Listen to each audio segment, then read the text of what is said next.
Bam, what was it like when Coach said you would be guarding DeMar? And First question. Hi, Bam. And what was it like taking on that challenge? Man, it's another day in the office.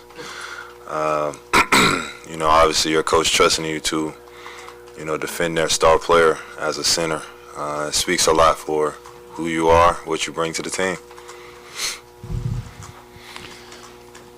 The easiest thing that you guys could have done after getting the news about Jimmy was just let this thing go, and that's just not the Heat way, obviously. What was said from the captain to his team in the last 48 hours, and how fitting is it that you guys probably picked tonight to play your best 48 minutes of the season? For me, it was simple. If you have any doubt or if you're scared, get a dog. Don't show up because it doesn't do anything but affect the people who really believe that we can get a win. You've got an opponent coming up that you have a lot of postseason history with the biggest difference. I mean, Drew Holiday too, but they got Porzingis in the middle. How does he change sort of the makeup of what that team does, and how does he change how you have to defend them? Oh man, he creates a lot of spacing for him. He can really space the floor. Obviously, he's 7'1", 7'2", shooting the ball at a high clip. So it just gives him a lot of spacing. Ben, what can you say about what Jaime has done? Because I feel like people always talk about the similarities that he might have with Jimmy, but again, what can you talk about what he brought to this game today? Oh man, he just brought that aggression, from the start. I think his first bucket was an and-one, and then from there he kept his head down, kept reading the plays and making plays. MGM Remix Sports Media. Bam, you guys were in sync tonight from start to finish. How big of a factor was Kevin Love tonight on and off the floor in this big play-in victory for you guys? That's vet right there for us, man. K Love is one of those guys, he gives to the team. He always talks about how it goes so fast. So for him, he's just giving to the team, information, whatever he can do to help us win. Bam, even beyond Tyler being a teammate, just being a friend, how much have you felt for him with the tough luck he's had with injuries over the past year? How excited are you about this opportunity for him? I think this is a great opportunity for Tyler. We need him to be himself because that's his best version. And, I feel like we'll win games when he's his best version. Bam, congratulations on your call to the national team. Have you ever imagined Bang Bang at the Olympic Games? What does it mean for you? And can you tell something about your nickname? I know you like the Flintstones, and can you tell us about it? Your family, the Flintstones. Thank you. I appreciate the shout out for making the Olympic team. It's a great opportunity not only for me but for the organization.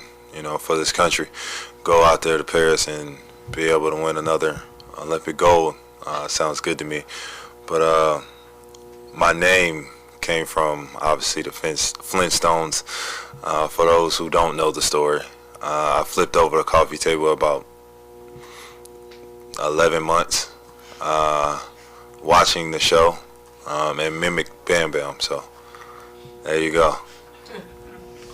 I can't top that one. Now, Ben, as your thoughts turn to Boston, what comes to mind? As you think about the series coming up? Say it again. As your thoughts turn to Boston, what comes to mind as you start thinking about this series? It's gonna be a dogfight. It's gonna be a battle. It's gonna be in the mud. It's not gonna be pretty basketball, and that's usually how it's been when we see that team. It's usually how it is. It's always competitive. Everybody always plays their best basketball in that series. Bam, I want to ask you about two of your. Be serious for a minute. I want to ask you about two of your teammates, H and DeLon. Talk to me about what they brought in this game and just the mentality that they bring to the team.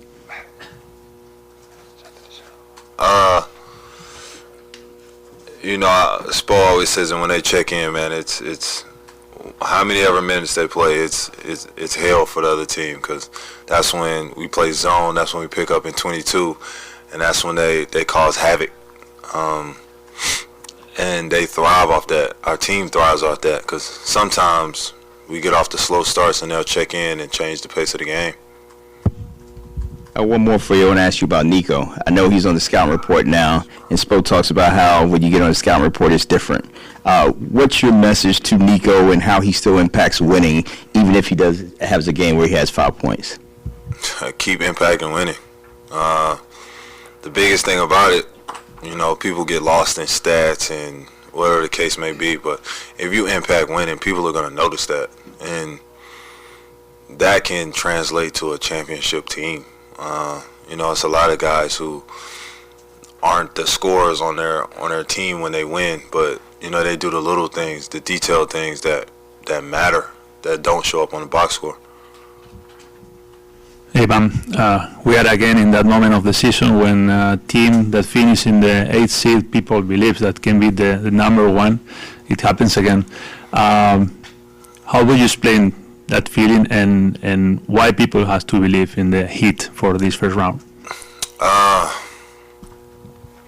You know, we always say we're not a regular A seed, and people know that for some reason. So for us, we just go out there and play basketball. We make everything the main thing, keep it in between those lines, and we go out there and hoop. You were talking about guys like Nico and Jaime, but now that the ball's in their hands a lot more, it seems like you guys have played a lot faster tonight. Just how much do you feel like you have to lean into that with this new look roster moving forward? I mean, for us, it just pushes the pace, puts us in a different groove, different gear, gets us going, and we feed off of that. You know, we feed off of that type of energy, those bursts, and we need that.